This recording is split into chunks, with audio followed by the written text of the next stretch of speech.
All right, let's jump right in. Today, we're going to dig into a really intense but fascinating work from the 17th century by a Puritan writer named John Owen. In his book Christologia, Owen makes a bold claim that for centuries, the Christian church has been facing one single continuous attack aimed right at its very foundation. Owen really doesn't pull any punches, does he? He kicks things off with this powerful statement, framing history as this long strategic war. The target is always the church, and the battleground, the very thing it's built on. So you have to ask, right? What exactly is this foundation, and how has it been under attack? So here's our game plan for breaking down Owen's argument. We'll look at the foundation that's under siege, then the two main ways it's assaulted. We're going to zero in on the core of the attack, see how old errors pop up in new disguises, and finally land on Owen's big conclusion about why Christ is so central to everything. First up, foundation under siege. Owen starts with this really interesting tension. You've got this divine promise that the church will last forever, but at the same time there's this dire prediction that it's going to face constant, powerful attacks. So what is this foundation that's so important it would draw this much fire? And here it is. According to Owen, this is the bedrock, the everlasting rock, as he calls it. It's not just a set of moral rules or abstract ideas. No, it's a specific faith, totally focused on the person, the work, and the nature of Jesus Christ, all summed up in that title, the Son of the Living God. For Owen, this is the absolute, non-negotiable center. Okay, so if that's the foundation, how do you attack it? Well, Owen says the opposition basically has a two-pronged strategy, and he gives it these really vivid labels, the way of the lion and the way of the serpent. And this chart breaks it down perfectly. On one side, you have the lion's rage. This is a direct, brutal, external attack, persecution, that tries to physically crush the church.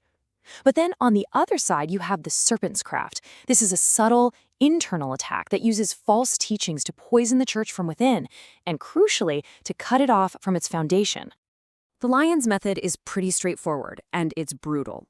Owen points to the history of the early church, from the very first martyrs all the way through the huge Roman persecutions. He talks about these bloody and inhuman cruelties, and the goal was simple: just wipe out the church and its message about Christ. Period. But the serpent's way, well, that's way more insidious. This isn't an attack from the outside. It's a corruption from the inside. It works through what Owen calls pernicious errors and heresies that sneak in and quietly poison the church's core beliefs. The goal here isn't to kill believers, it's to get them to believe in a false Christ, which ends up destroying their faith anyway. And this is where we get to the absolute heart of Owen's argument. He says that these heresies, this work of the serpent, they aren't random. They all have one specific bullseye they're aiming for: to deconstruct the person of Christ himself. According to Owen, the very first, most direct line of attack throughout history has been aimed squarely at Christ's divine nature, that foundational claim that he is, in fact, the Son of the living God.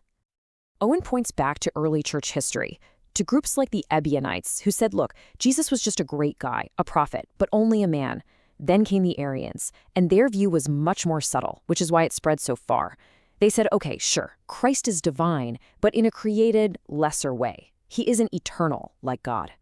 For Owen, these were all just different ways of doing the same thing, trying to replace the solid rock of Christ's full divinity with the shifting sand of a lesser being.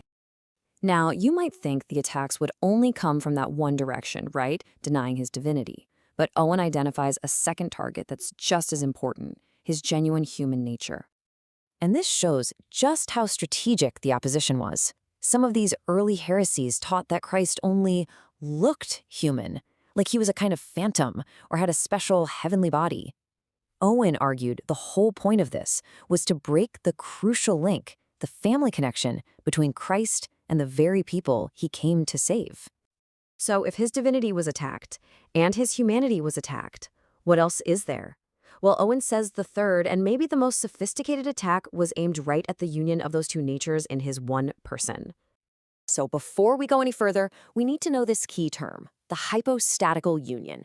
It's the classic theological word for how Christ is 100% God and 100% man at the same time, not mixed together, but perfectly united in one single person. This is what made the Nestorian heresy so subtle and, to Owen, so dangerous. Its supporters would say, oh yeah, we believe in his divine nature, and we believe in his human nature. But they denied those two natures were united in one person. They said it was more like a really close partnership. Owen saw this as a fatal flaw, because if the natures aren't in one single person, then Christ's death and resurrection were just the acts of a man. A really empowered man, sure, but not the act of God himself saving his people. Now, Owen wasn't just giving us a dry history lesson. He was trying to sound an alarm. He was convinced that these exact same ancient errors were popping up again in his own time, just wearing new masks, or as he called them, new vizards. And this table really shows the parallels he was drawing. For him, the Socinian movement of the 17th century was just the old denial of Christ's full divinity in modern clothes. When he heard people talking about a divine inner light that was more important than Christ himself, he saw a new kind of Gnosticism. The packaging was new, but for Owen, the core ideas were ancient history, repeating itself.